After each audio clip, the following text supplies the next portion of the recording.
Hello YouTube family, James Green, Short Series Shenanigans. So today we're going to talk about getting the semi-universal division head set up. I'm going to show you guys how I approach it. Everybody has their own method, and depending on what you're going to be doing really dictates where you're going to set it up, whether you're going to locate it in what slot, and obviously how far and everything. But I'm going to go over some basic stuff. And I'm going to point out some things that I ran into with this. Not big, very simple, but again, that's why I'm doing the video. So if you guys do purchase one of these, whether it's new or used or similar or different, hopefully it'll give you guys some ideas on how I approach setting this up. Again, everybody has their own method. This is just how I'm showing you. So I'm going to actually move the camera up, just sort of zooming in, just because you know how that's how I like to do things. Alright, so I'm going to get you in an angle right about there where you can see what's going on. Alright, so one of the things I noted right off the bat was getting set up for this is the standard, that's the shortest ones that come in your kit, your bolts for your block set. So went over to my bucket and I've got a lot of half 13 bolts that are 1.5 inches long. Those work because even when trying, and especially again, like I said, this thing is designed to be able to go down to -10 and up to 90.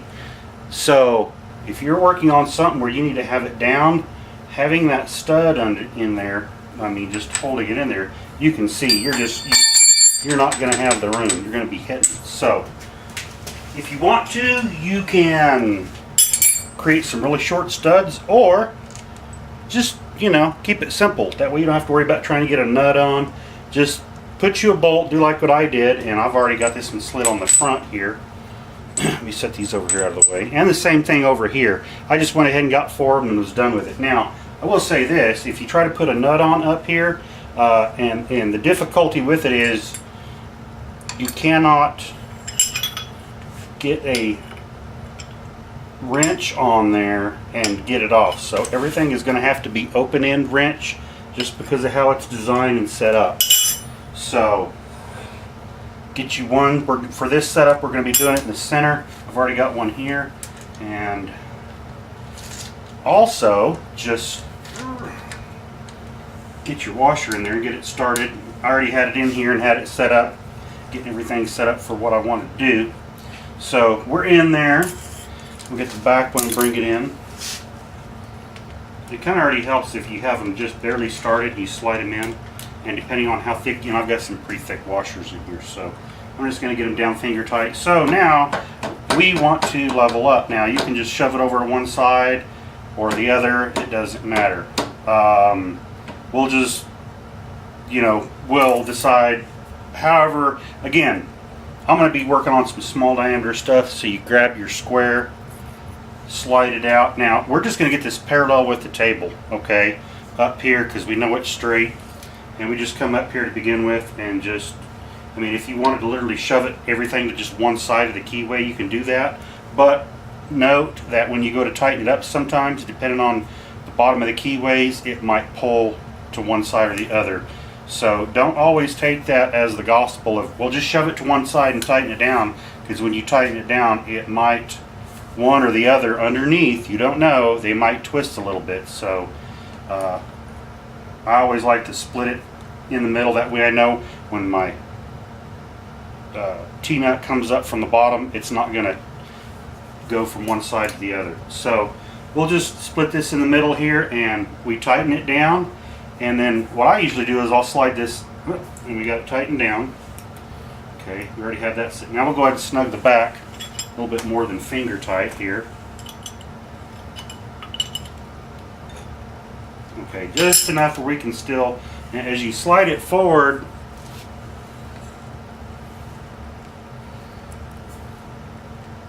make sure, yep, okay.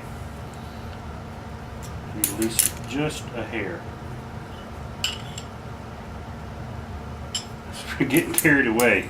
So, yeah, there we go. And you slide it along and we're parallel. come back here, double check it. All right.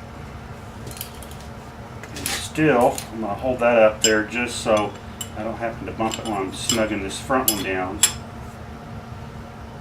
And you just come in here and whoop. Sure didn't move. Yeah, see, I didn't have that tight. We're off. And I can tell by looking at it now that I lean back. So that was one of those. I kind of had that kind of tight and not really. So loosen it again. And I gotta loosen the back. See, making videos, I don't edit any of this out, so you guys will see it just like I did. So there, we're over. Come back to the back. So we'll do like we did a while ago. Come to the back, we'll touch off. Snug it, slide forward. Make sure nothing moved, no. And we are square, all right. Real world oopses, live and unedited. So snug down, yeah, everything, there we go. So that's things you gotta watch out for. Make sure that when you everything out, and that is sharp. Go back, double check it, make sure nothing moved, and we're good. So, all right.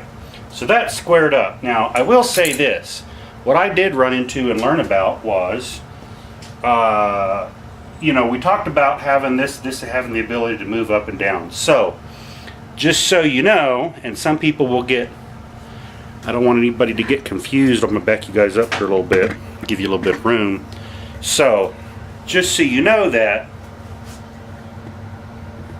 your machine may or may not be level. I know because where this machine's setting, it's not level. That's not a big deal. The coolant drains like it needs to, but my head is trimmed in with the table. So, whenever you go to set this up, or bar stock, to set this back up, don't use a level. All you need to do is, again, get your level here. All right. Now I'm not going to loosen it because it took me a little bit to get this in to where it needed to be. It's kind of fussy, but you just loosen it, and you want it parallel with the table. So if you're, regardless of what this machine is setting at, whether it's level or not, again, if you're in a shop production and I don't have any of the leveling feet on here. I didn't have the ability when I put this in here to put them on. Now, in the future, that would be a really nice thing to get this level and this. But again, it's not going to affect what I do on my hobby level. But in a professional shop, obviously, you want to have your stuff level, squared away, and set up. But for us garage guys, okay, level's not a big deal, and I know that this table is. It's about a quarter of a bubble out. Not a big deal as far as the machine itself, which is kind of nice. You have it sloped one way, so I know my coolant always runs to the left on this, which is fine. So anyway, we're trammed in, the head's trammed in with the table. So when you want to move after you get, let's say you've moved this around, you can actually come up here to the face of the chuck, and I checked it, all three areas. Now the mark is a little bit off. According to 0, it's about the width of a mark. So that is very, very, very close. But you want to get it perpendicular, not perpendicular. Yeah, well, you want to get it to where whenever you have your stock or your item in here, again, depending on what you're doing can vary. If you're doing something that's on a 90-degree cut, and you come in here and level it up, and you have those two adjustment screws on the other side, or not adjustment, but tighten and loosen.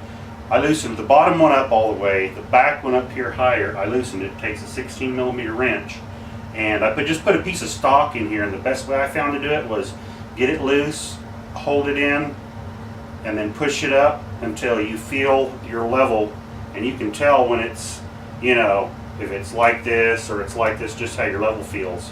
And so you can just bump it in there, you get it good. And even when you tighten this down, okay, you can't hold pressure on here. What I learned was, because there is a little bit of slack in as far as up and down in here whenever you're putting up and down pressure. Now when you're doing cutting, typically you're going to be cutting, if you're cutting flats, they're going to be on the top, so that's not going to affect anything, or on the sides.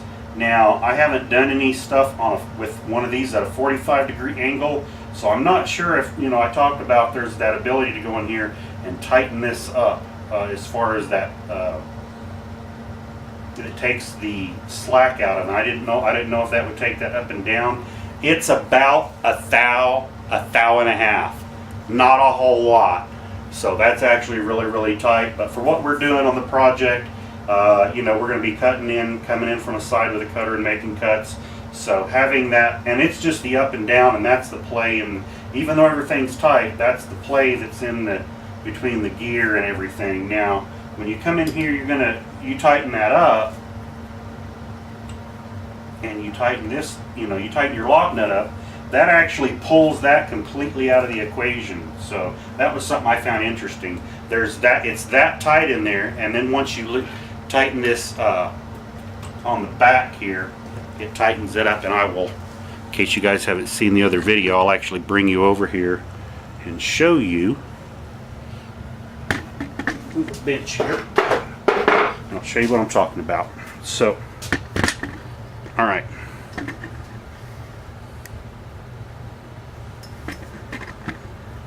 I've got too many things in the garage here. Gotta move the vacuum. There we go. All right. So, on the back, what I was talking about, and I'll just zoom in here and you guys can see. So what I learned was, and we're talking about this, I'll go ahead and crank this out where you guys can see a little bit better. And we'll add a little light. Okay, so what I learned was, like I said, this is really tight. This is the locking mechanism where you lock it whenever you're going to do any type of indexing that's going to end up locating you on direct indexing, as far as, bring this back around to 0 here. So if we are doing any direct indexing, that will lock us on point, okay? And then we're good to go. And then you just go through whatever gates. Now remember, after each time you have to lock this to take that slack out. It's not a whole lot of slack. But this is the one I was talking about down here. I left it loose. This one up here I left kind of snug, and when I got it, you know, I brought it down here, and then once I got it relatively close, okay, you have to move this over out of the way. And what I did was, and I checked it on all 3 areas, and this is, you know, it's not beat up, it's not old, and it brought it right on point with where I need to be for what I'm doing. And it squared it up, brought us in, and like I said, we were just a little bit off the indicator mark over here, which that's fine, but as long as we are parallel with, you know, obviously if you know your machine's level, you can put a level up there and level it as well too.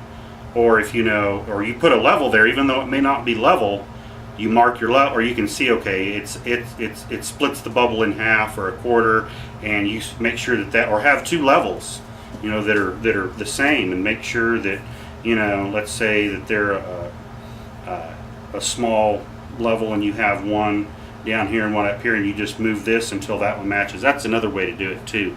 It's just an idea of how to get this set up. And so once you have that, then you can come in with a piece of material and you can set the height on your tailstock. Make sure that's loosen this up. So I have a test bar that I made, and if you guys are interested in a test bar, let me know. I actually make and sell these. They're 1 inch, and you contact me. My private email, or not private, public email address, eagledustoff37@gmail.com, and I actually make test bars, okay? Contact me for further details. So just so you know, this is actually 1 inch, and you can slide it in there, and I'm not going to clamp down really hard on this, but I know it's good to go and it's long, okay? So we're in, we've locked. Okay, I've locked this down so we've pulled our movement out, and I've just snugged. I'm not going to bear down because I don't want to put marks in my test bar. So it's just, you know, it's just, you can feel it when you tighten down, and there's no movement. Again, we're just very, very light.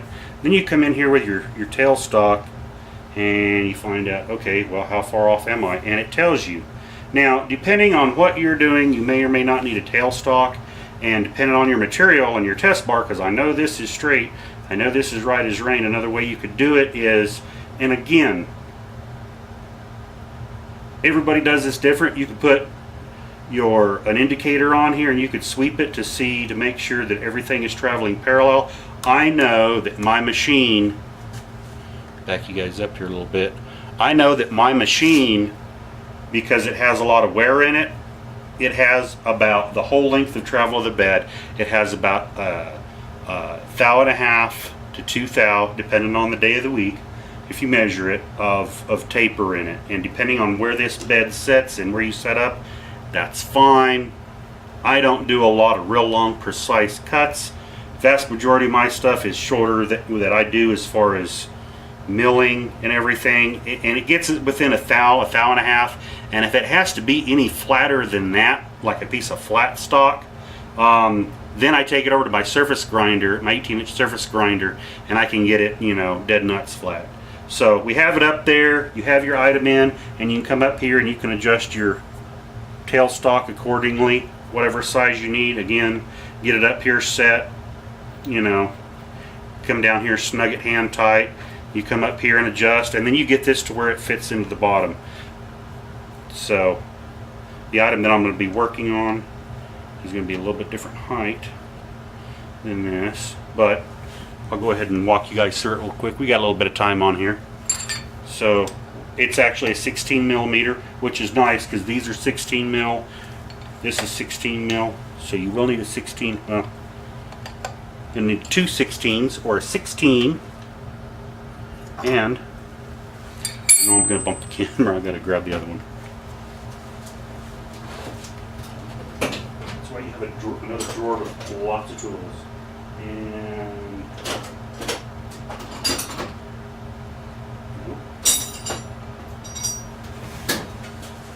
there it is.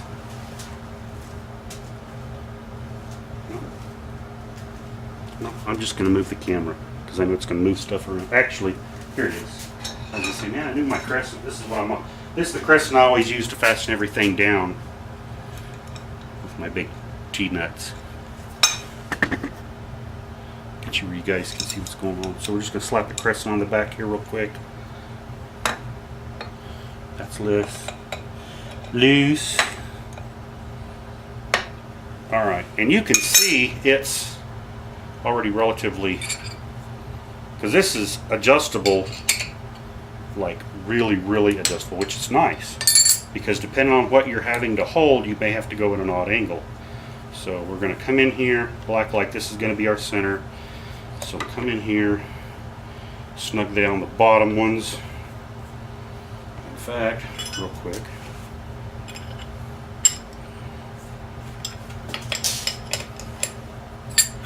alright, so that you know you're in there, and because it's how it's ground, but you can tell when it's in, it fits, it's snug. Okay, we'll get this started, get close.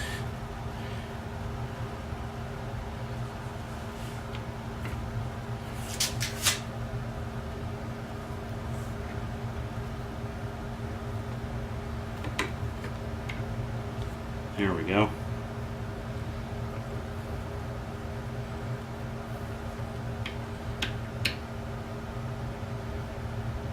Alright, it's a feel thing pretty much. You get in here, you get it set, and because it's open on the top and it's tapered on the bottom with the angle that's required, 30 degree or 60 degree included, you need to snug it up. Because all you're doing is you're supporting the end out here, and then you'd snug it up. Obviously, you come in here, crank this in, which I've got this backed out pretty far. You come in here, crank it in, get it set, as you needed, and we're tight now. We're good to go. So we're not going to go anywhere. Everything's set, and then you come in here and you would lock it down here with a nut on this side here. And so that'll get you where you need to be as far as, I'll show you on this side here. Alright, so you come in here, you get it set, and because it's split, you can actually tighten it up, Allen screw, set it, so that way everything is, it's not just being held here, which that's loose. This is demonstration purposes. So you come in here, you have it, you get it set up. Generally you'd have this back a little bit further. Let's just do that. Just because I want to show what right looks like. Back it up here. I actually had that backed out a little far. Alright. So we'll come in here and we still have our same height. We just need to, we'll push it back a little. There we go. Alright. And so the next thing you do, grab your Allen wrenches, which I know they're going to be metric, so I'll grab the metric set. That looks like it's going to be an 8. So we've snugged in. Take your 8 mil, tighten that down, and then you know it's not going to go anywhere. Yeah, it's not coming back. So you can just snug your bottom with an 8 mil, and you're good to go. Do your cuts you need to do with whatever pass, whether you're going to do a cut on the side to create a shaft, a spline shaft, or you're going to create flats. So each time you go to move this, the way I was taught was you loosen it, or you at least loosen this, you back this off a little bit, okay, you get the pressure off, then you go ahead and then, you know, move your gate, you know, through to the next rotation, whatever you've got to do, everything that you got to do, lock it down, okay, then you're set, then you tighten this back up, and you come back over here, tighten this, back on center, and you're tight, so that way nothing's going to move, and because depending on what you're doing, you know, if it's, you got a long item where you need to support it out here, you need to make sure everything is as rigid as possible. That's one thing I've always learned. Even if you know, you try to make your cut depending on what it is. If you're making a spline shaft, you generally want to try to make it in one deep cut, whatever the depth of cut is. Depending on your hardest material, your tool, your whatever, you may have to make, you know, it's probably, let's say it's 50 thousandths, and you go in 25 thou, make a pass, come back and do another 25. You know, try to get all your passes done, whatever you're going to do, and then come back and move it. Slow and steady wins the race. You know, using this, if you're going to do a lot of heavy cutting or lots of grooves or anything like that, you put some items in here for splash guards, keep the flood cooling in place. So that's kind of a basic showing you how I set up and get everything moved here. Showing you how I do it, which everybody has their own different way. I'm really looking forward to having the ability to be able to do gears on a 45, because I've got some projects that have been sitting back quite a while, that some old bevel gears need to be, you know, repaired or made over again. And it's some old, you know, old stuff that I've had sitting around for a while. And that was one of those, well, one of these days I'll get around to it. So, but there you go, how I do a basic setup for a universal dividing head, and pretty much the same thing even if you got a rotary table. You know, you're not going to have to worry so much about, because it's either vertical or horizontal. So, and depending on, you know, if you have a chuck or however it's set up, and depending on what you're doing, you don't have to worry about tramming it in. But because this thing has the ability to move through so much, that can be a headache. And also making sure you have the right length bolts. So there you go. I hope you guys have enjoyed it. Again, if you've got any questions about this, my public email address, eagledustoff37@gmail.com. If you guys are interested in one of these test bars, email me, contact me, and we'll discuss it further. So there you go. If you want to follow me further on any other social media, EagleDustOff37. It's at EagleDustOff37 on Instagram and Twitter. You guys, All Industrial has this type of stuff. Thank you to my channel sponsor, and also thank you to American Rotary for providing such a great, I love that switch, having that, and the rotary phase converter, you guys. They're really, really good stuff. All American made in Menominee Falls, Wisconsin. So there you go. That's all I got for today. I know it's fixing to be New Year's here. So I will say this, happy 2017 to you guys from Albuquerque, New Mexico. And thanks for all the support over the last couple of years of my channel. I really, really appreciate it. And you guys, your comments mean a lot to me. I love positive, constructive feedback and input because I'm always learning. That's one of the reasons I started the channel, and that's why I do the channel, is to pass the knowledge, skills, and ability on to everybody. So thank you again for watching. I appreciate it, you guys. Again, you guys are interested in anything, hit up All Industrial, www.allindustrial.com, and talk to Mr. Jim Henry or Jeff Perry, and they'll help you out with what you need. Until next time, you guys, take care of yourself and take care of your family, because remember, at the end of the day, you and your family is all you got. Until next time, get out in the shop, and if you got a dividing head, get out there and make something neat. We'll talk to you later. Bye-bye.